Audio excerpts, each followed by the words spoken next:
सवाल आया है कि मौलाना साहब आप, वो एक ही तकरीर की बातें हैं कि आप अपनी तकरीरों में मौलाना लोगों की तनख्वाहों पर बहुत ज़ोर देते हैं और कहते हैं कि उनको मदरसे में सहूलतें नहीं दी जाती हैं।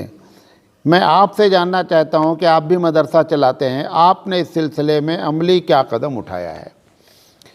हालांकि ये सवाल मैंने उनको फ़ोन पे जवाब दिया तो उन्होंने कहा नहीं, आप मेरे सवाल को महफ़िल में रखें ताकि सबको मालूम हो।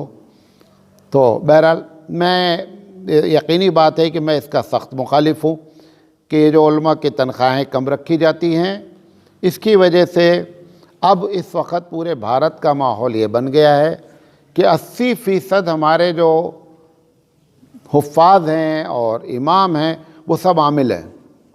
क्या करते हैं? आमिल हैं। क्यों? बेचारे क्या करेंगे? पेट नहीं भरता है, लिहाजा वो आमिल का धंधा उन्होंने कर रखा है। उसकी बुनियादी वजह ये है। तो ये जो तनख्वाहें कम रखी गई हैं, ये इसके नतायज हैं। अब रहा ये मैंने क्या किया है, मेरे बस में जो कुछ है, क्योंकि हमारे पास एक ऐसे लोग भी हैं जो उलमा के बड़े कदरदान हैं। एक तकरीबन 30-35 लोग हमारे पास बहुत अच्छे किस्म के हैं।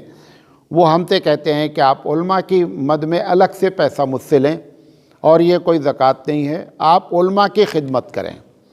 तो इसलिए जो है मैं उस सिलसिले में, और जो भी आलिम आते हैं हमारे पास, बाद लोग चंदा लेने भी आते हैं, तो मैं अगर उनको चंदा देता हूँ तो उनको अलग से 500,000 रुपये भी देता हूँ कि ये आपके लिए ज़ाती तौर पर गिफ्ट है।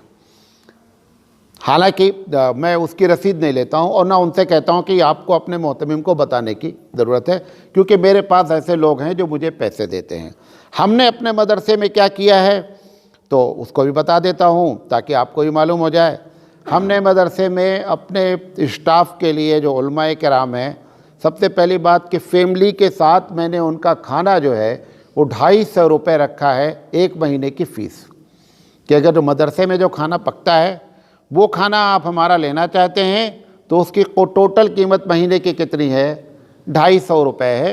आप ख़ुद भी खा सकते हैं, बीवी को खिला सकते हैं, बच्चों को खिला सकते हैं, अपने वालिदैन को खिला सकते हैं, और जो बच्चे भी शादी नहीं हुई हैं वो तमाम आपकी फ़ैमिली में है, लिहाजा आप उन पर। तो एक काम हमने ये किया कि अगर तनख्वाह हमने बहुत ज़्यादा नहीं रखी है तो हमने दूसरे तरीके से उनको क्या किया, मामले को हल किया है। इसी तरीके से अल्हम्दुलिल्लाह मैंने उनको घर दिया है मदरसे की तरफ से, और कोई मेरा एहसान नहीं है, मदरसे का ख़र्चा हुआ है, लेकिन उसमें जो सहूलतें हैं वो मदरसे की तरफ से मैंने नहीं दी हैं, बल्कि मेरे पास ऐसे अफराद हैं जो उलमा की कदर करते हैं और चाहते हैं कि उलमा भी जो है मुआशरे में एक इज़्ज़त की ज़िंदगी गुजारें। तो हमने उनको फर्निश्ड घर दिया है, 2 बेडरूम हॉल दिया है जिनकी फ़ैमिली बड़ी है, और 1 बेडरूम हॉल दिया है जिनकी फ़ैमिली छोटी है, और उसके साथ फर्निश्ड का मतलब ये होता है कि बिस्तर, गद्दा, तकिया, चादर, अलमारी, fridge, washing machine, RO, geyser, चूल्हा, ये सब लगा करके उनको चाबी पकड़ाई है सारा। क्योंकि कोई भी एक आलिम अगर एक मरतबा वॉशिंग मशीन ख़रीदना चाहता है बेचारा, तो साल भर वो किस्त भरता है और उसका पूरा साल डिस्टर्ब रहता है। लिहाजा हमने उससे बचाने की कोशिश की है, और मैं अपने अल्लाह से दुआ भी करता हूँ कि अल्लाह ताला जैसे लोगों ने हमारे साथ किया कि उलमा की कदर करें।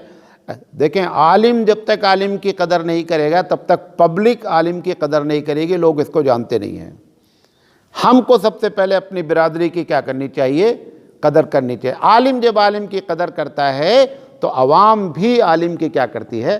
कदर करती है। लिहाजा मैं तमाम अपने दोस्तों का भी शुक्रगुज़ार हूँ जो इस सिलसिले में हमारा ताउन करते हैं, और अल्हम्दुलिल्लाह ये इस तरीके से मैंने उनको सहूलतें दे रखी।